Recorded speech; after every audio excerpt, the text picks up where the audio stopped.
Hi guys, I hope you all are doing great. So I just wanted to come and I don't know if you have watched my last video on the Nimzo Larsen setup that I did. This was the basic Nimzo Larsen setup. Basically, when you get your position, you try to create a position as like this. So do watch my previous video. There I had posted a question as well, and let me know in the comment section of the video that how you want to proceed as white. But this video is all about some basic aspects that you need to tweak. I have heard from many people. I was recently interacting that they get mated very quickly, and even I considered like, okay, maybe you are learning how to play the Nimzo Larsen with a specific plan, but there is a high possibility that you can get mated. So today I will just discuss about a few aspects that you can keep in mind to avoid such situations. So let's begin. So what's a quick mate? A quick mate is like, suppose you are white and you are not playing the Nimzo Larsen, you are playing white. So you start with something like this, okay? And I have seen that there are many players who try to boost up their skills by mating you in 4 moves. So this is I'm just doing to let you know that how the mate actually works. So suppose you did nothing. Black got fourth move, and in the fourth move, he mates you with either the queen or the bishop. Okay, so this is called somewhat of a scholar's mate. Don't get into the terminologies. It's okay. You understand the pattern. So this is very easy to avoid. You just don't have to allow your opponent to play this move. And this is not the best idea. Like when he develops his queen on the third move, it is not one of the best ideas as an opening strategy, because this square ideally belongs to the knight, and his or her queen is actually blocking the square. So just keep these things in mind. So with the Nimzo Larsen that we have, actually we can avoid that.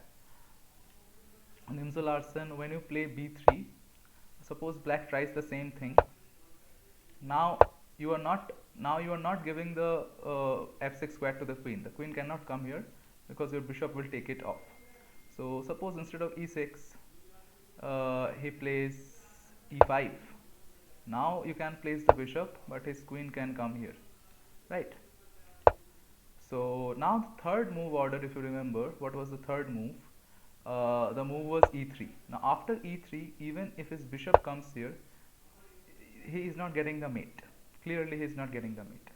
So my concern is, like, if you don't play the e3, there are other possible variations, other better variations, maybe even uh, that are existing. There can be c4, or there can be knight c3. When he plays his bishop, just keep a corner for this square. This is his target. Just keep this square cornered. Okay. Now this is a very good opportunity for you to take away his developed bishop. Okay. This is a double attack. Maybe his queen goes here. You attack the bishop or take the bishop, or like anything, or you do a center thrust. Yeah, he might capture. Then you take the bishop. His queen comes here. Then you take the pawn, and he has to go here, maybe or maybe he has to retreat back to save this pawn. So I hope you get the idea, guys.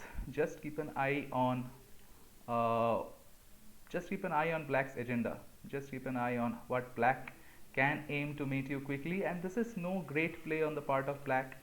This is something that you just missed. I don't believe someone who beats you like this can call himself or herself a great player. This is something that you just need to keep in mind, and you will never get mated in 4 moves.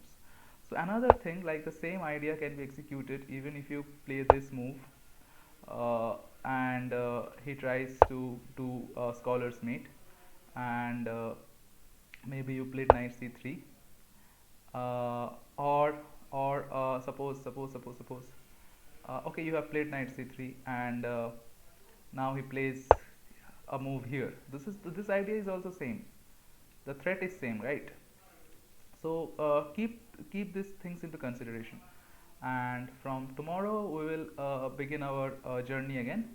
If you haven't watched the video, do watch that video. Do answer my question like how to proceed as white, and then we will catch up from there. Thank you. Bye bye.